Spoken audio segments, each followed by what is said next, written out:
love that music. Welcome to the Card Pool. I'm your host, Stu. And I'm Kyle. And today we're looking at the money cards from Onslaught. We are indeed, and this is, again, part 3 of our review of Onslaught. Last part, our money cards segment, as Stu said. I think we should just kick this one off, Let's kick it off. We're going to start at the creme de la creme of number 1. And in this set, we had the Fetch Land. So we're going to clump these all in as number 1. Yes. We're going to look at a card like Polluted Delta. Now, most of you guys should be, and gals, should be familiar with these type of cards. You see them across Magic in all sorts of formats.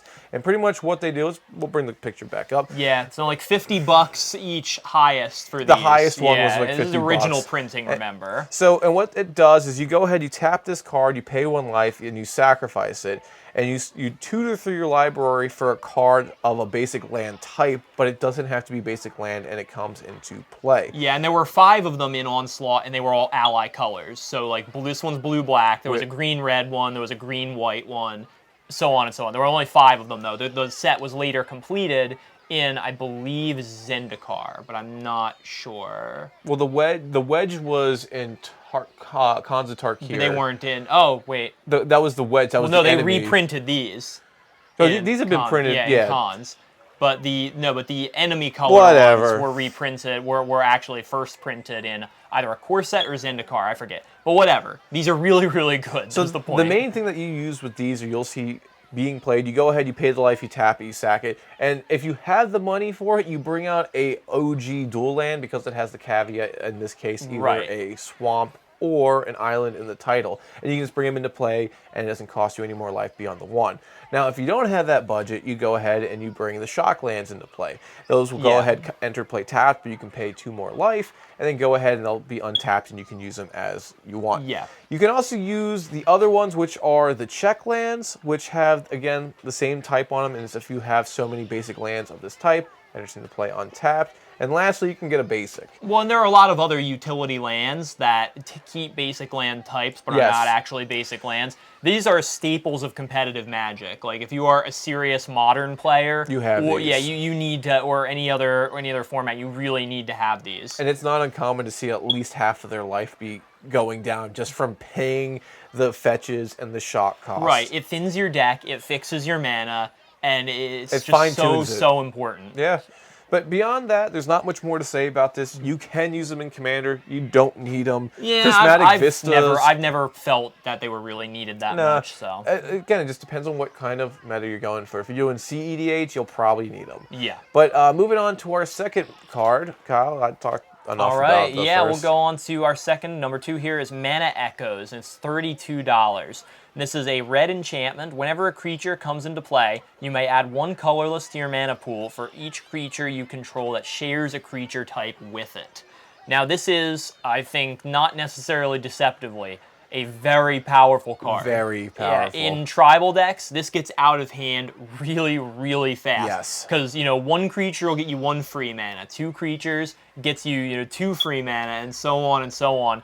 And it counts tokens, too, remember. So, again, this is a Goblin deck's best friend. It is in red. It is exactly in the right color set. It's an easy win condition, given the right circumstances. Many Krenko decks use this to just storm off and win. Yeah, pretty much, it's a tribal card, more or less. If you go ahead and you change creature types or something else like that, this will work. Also, if you have a majority of creatures in a certain type that's also in a red deck, this could also call it home.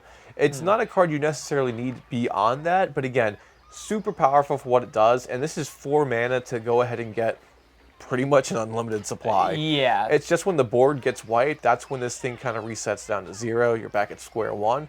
But it doesn't take much to go ahead and grow back from that. Yep. And again, one of those really, really powerful, popular cards that has never been reprinted. So. And this also, if you have 2 creature types of the creature that enters, you would also go ahead and get 2 mana of each creature type at that point, I'm pretty sure. I don't know about that. If you have an elf wizard enter play, wouldn't you check for all the elves and all the wizards? And all the wizards. Well, yeah. It's not. It doesn't get it just because it has 2 types. Oh, I'm sorry. Yeah. So in that case, if there's a wizard that doesn't have an elf, you would also add it into. So I take that back. But either way, it's still something that can spread the arc of how much you can get. Oh, absolutely. So speaking of tribal creature type cards, what's the next one? Number 3, we're looking at an OG, Patriarch's Bidding. This is around a $20 card for a sorcery that reads, each player chooses a creature type. Each player returns all creature cards of that type from their that way from their graveyard into play. So this is pretty much a replenish for creatures of a type from the grave. This is almost like a living death. I was going to say, it's better than that. It's a one-sided living death. Well, you get the living death and nobody else does. Well, it's each player. So if they have, like, again, a tribal strategy or like a majority of something or even a couple, they can go ahead and get them back. So you should get the majority if you're throwing this into there. If you're running slivers, you'll have so many more slivers that'll outnumber the 2 humans they might get or back. Zombies or dragons or whatever exactly it is that you play. For 5 mana, that is an amazing deal. And also this being in black, it almost is another living death. If you're running zombies, or whatever. Black has this in spades. This is another spade. It's almost this is a club compared to the spade because it's not as much surface area, we'll say. But either way, it's a good card. It's great for what it does, and you get more value out of it than the 5 mana it costs. Yeah, just like Mana Echoes, this is one of those cards that was like begging to be reprinted when they did the Tribal Commander decks, and they just didn't do it, and it drives me crazy that they didn't do it. Yeah, it's one of those things. It's a lot of people just start squirming about it, but... Moving on to our 4th card. Now, this is one that is definitely a familiar face for a lot of people who love to play mono white. Oh, yeah, definitely. Because white needs all the land searching it can get, all the help it can get there. This definitely does that. Number 4 on our list for $13 is Weathered Wayfarer. This is a 1/1, 1 mana white creature. I believe he is a nomad cleric. So that's some interesting. It's also got human tacked onto it in the interesting Oracle. creature types. So for 1 white and a tap, you can search your deck for a land card, any land card, not just a basic, reveal it and put it into your hand, but you can only activate the ability if an opponent controls more lands than you. So there are a lot of conditions on this. Yes, you can get any land, but one of your opponents, not all of them, just one, has to have more lands than you. So it's kind of like a Knight of the White Orchid we see, except pretty much better because it tutors any land to your hand. Or like Expedition land tax in the same. White has a lot of that stuff tacked onto it. It depends on the count cap for all players. But again, this isn't something that it's like all players in play. Especially if you're playing Commander and there's 3 other enemies out there, it's likely one person's ramped and another one hasn't. And if you're not the one that's ramping, you're at least able to tutor for something so much better than their basic that they're getting into play. And again, never been reprinted. This is one of those cards that's really hard to come by. But if you have, and if it was more available, I would say it should be a staple in every deck that runs white. Pretty because close. An expedition map on a 1-drop creature that can be used continuously is pretty darn good. Now this is a card that has been reprinted. I think it was like either 8th edition or something like that. Oh no, you might be right about that. Yeah, no, you're right. It was reprinted once, I think. Just the one time. Yeah. But this is also a card, again, we're seeing more support for these kind of guys since Ranger Captain of Eos came out. This is a 1-drop creature that this can go ahead and tutor for. So you can go ahead and now get a little bit of more versatility with this guy because it feels a little bad tutoring this for like, I don't know. Oh, what's the green tutor again? Oh, like a Court of Calling or something? Yeah, or something. Well, not necessarily that. I was thinking Worldly Tutor. Oh, yeah. So it feels kind of bad if you're really hurting that bad to go ahead and get this and then wait. But again, this is just something that does so much for what it does.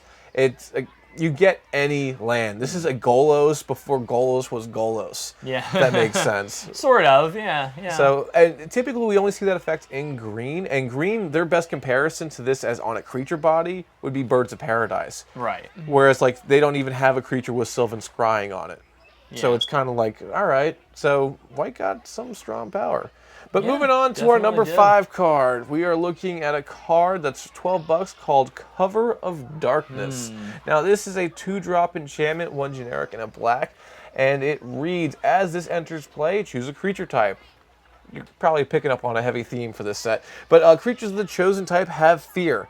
This is super powerful and strong because fear itself is super powerful and strong. Yeah, it's a discontinued ability, but for those of you who don't remember what fear is, the creatures can't be blocked except by other black creatures or artifact creatures. Yeah. But the thing is also now, since we have Eldrazi who aren't artifacts, right? They actually, well, can't block these. Yeah, they still can't block these. It's not colorless, it's specifically artifact creatures. So yeah, unless you're playing artifacts or black, this basically is 2 mana, all your creatures are unblockable. That's very strong for obvious reasons. And again, you're running a tribal deck, this should probably be in it. If you're running something that anthems out tokens of a certain type, you would still probably run this, especially if you're in black. It just works in the best way because if you can go ahead and give a text box keyword to all your creatures for the low cost of 2 mana, yeah, I'll take that, and I'll take that for a second round, please. Yeah, and well, we actually will get a second round because this too was part of a cycle of rare enchantments that cost 2 mana and focus on creature types. We will be seeing another one later on in this video. You'd be a great tour guide. I'll tell you what, Kyle. I know. Now, number 6, we're going on this train. This one's yours. Go for it. All right, well, number 6 is Kamal Fist of Krozar, first legend here for $10. And he is a 4/3 druid, well, you know, legendary creature, druid. I believe he's a human now these days. Yeah, oracled as well. Yeah, so he has 2 abilities. For 1 green, target land becomes a 1/1 creature until the end of the turn. It's still a land.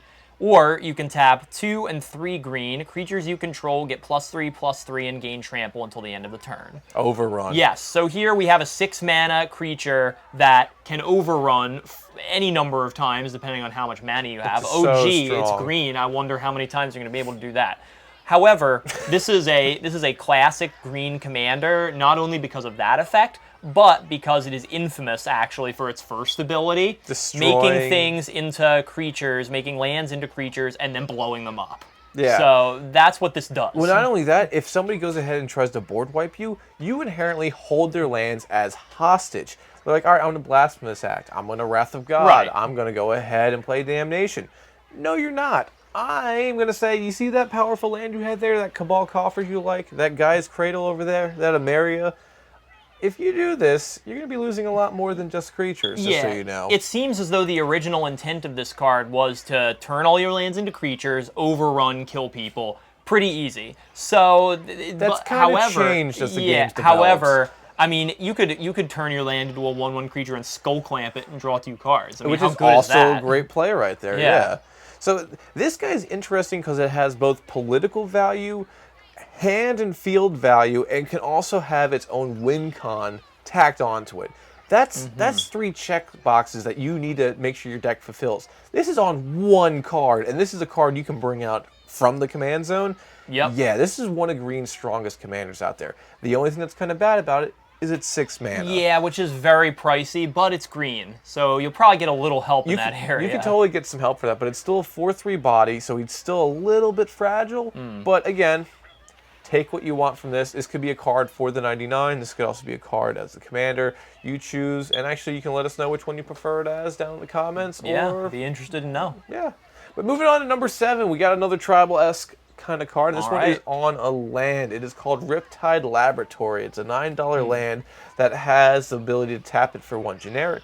Or you can go ahead and tap 2 and it, being a generic and a blue, to return target wizard you control to its owner's hand.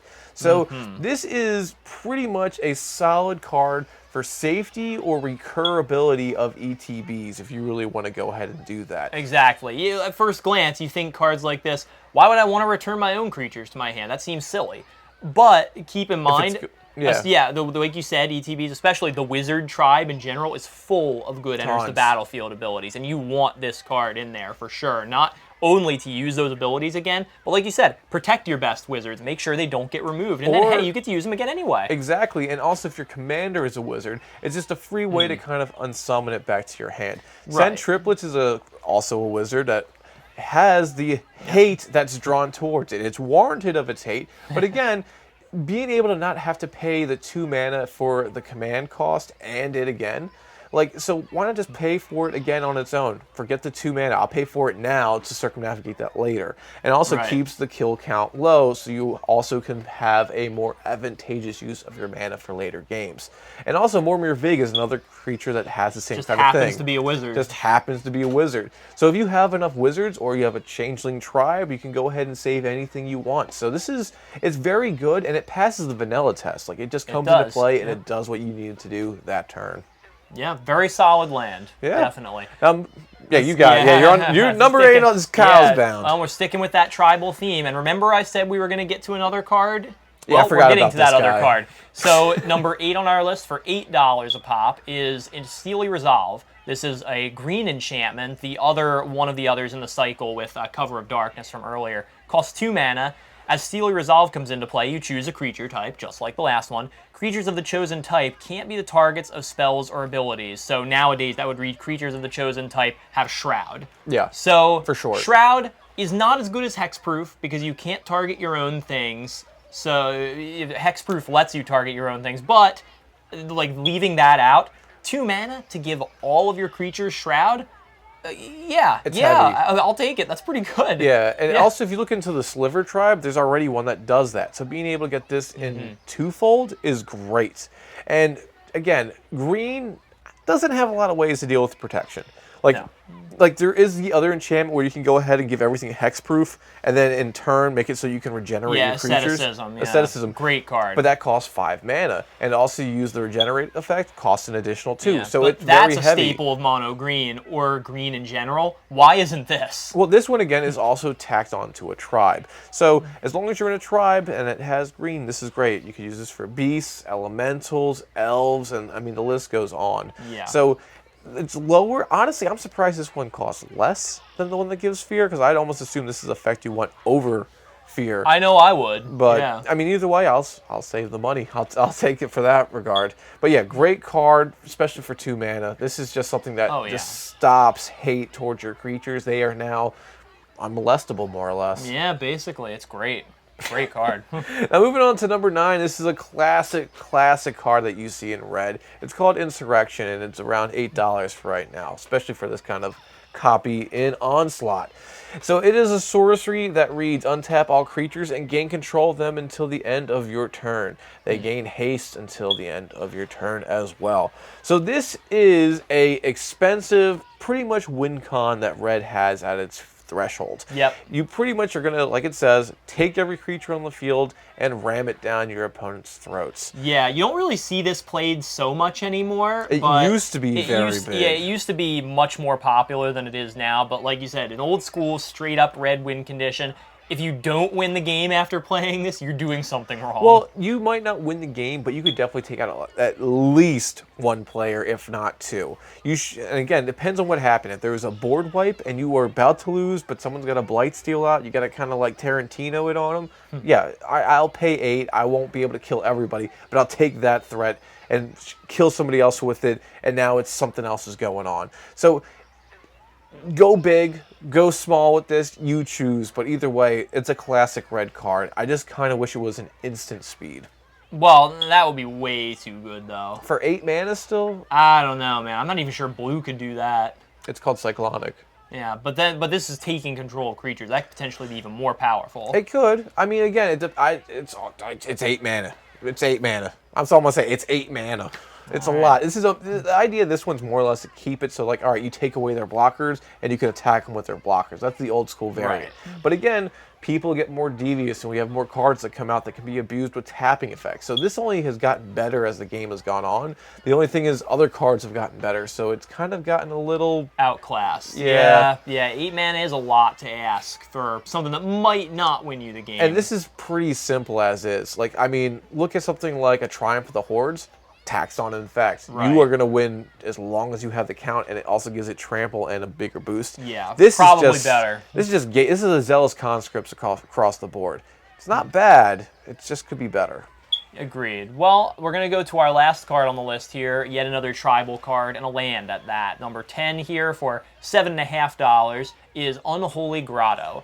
Now, this is another land that enters the battlefield untapped, taps for 1 colorless, and then has a tribal effect. In this case, tap a black and put target zombie card from your graveyard on top of your library. Now, this is very similar to something like an Academy Ruins where you see that for artifacts, Yeah. but this is solely for, again, a tribe and zombies at that. Yeah, or the Mortuary Mire, one of my favorite, more recent lands from the Zendikar Battle for Zendikar block. I think that land is amazing. This is a continual version of that, which is even more amazing. Well, I would say this is not as strong as a Volrath Stronghold, where it can go ahead and get any creature and put it onto the top. Well, of course, but it costs less mana to use this because it focuses on one specific tribe. Yeah, and it's also costs a lot less money because of that as well. But either way, this still is doing the job that you want it to do. And if you're in zombies, you want this. And actually, if you are interested in these kind of lands, there's even more of these that we aren't even able to talk about because they're not one of our hidden gems and also not one of the money cards. Right. That were weird crack that they just fell through. But check out this set. Take a look at the lands. A lot of them are very interesting. Some work for birds, which as of now doesn't mean much, but it could down the line. Yeah. So that alone makes the set so great. Yeah, I mean, this going back to this card in particular is a fantastic piece of recurring value on a land, as per usual, but for a tribe that loves to sacrifice and reuse its creatures. So, yeah, sign me up. Zombie deck, this is in, 100%. Well, the only thing is bad, it doesn't go to the field, which black has the ability to do. It would be nice, but that'd be asking a little much. Or to the hand. So it's a slower version of what you want it to be, and it's going to take up a card draw for the turn. But again, if it's something you need, take it. It's worth it at that point. Absolutely it is. But that is our final card for this money card section. So be sure to join us for next week where we will dive into, what, a magic moment, you think? Yeah, I think so. I think it's time for another one. So we'll wrap things up on that note, and be sure to check us out everywhere. Yeah, social media, we're all over the place. We've got a Reddit page, we've got one on Tapped Out, we have Facebook and Twitter pages as well. You can find us at the handle The Card Pool, and you can also email us if you've got some questions, want to help out with the channel, whatever you want to do. Or just have ideas of what content we should be following. Yeah, email us at mtgthecardpool@gmail.com. And be sure to like and subscribe to the video if you enjoy this. And at the very least, I'm Stu. I'm Kyle. And we'll see you next time at the Card Pool.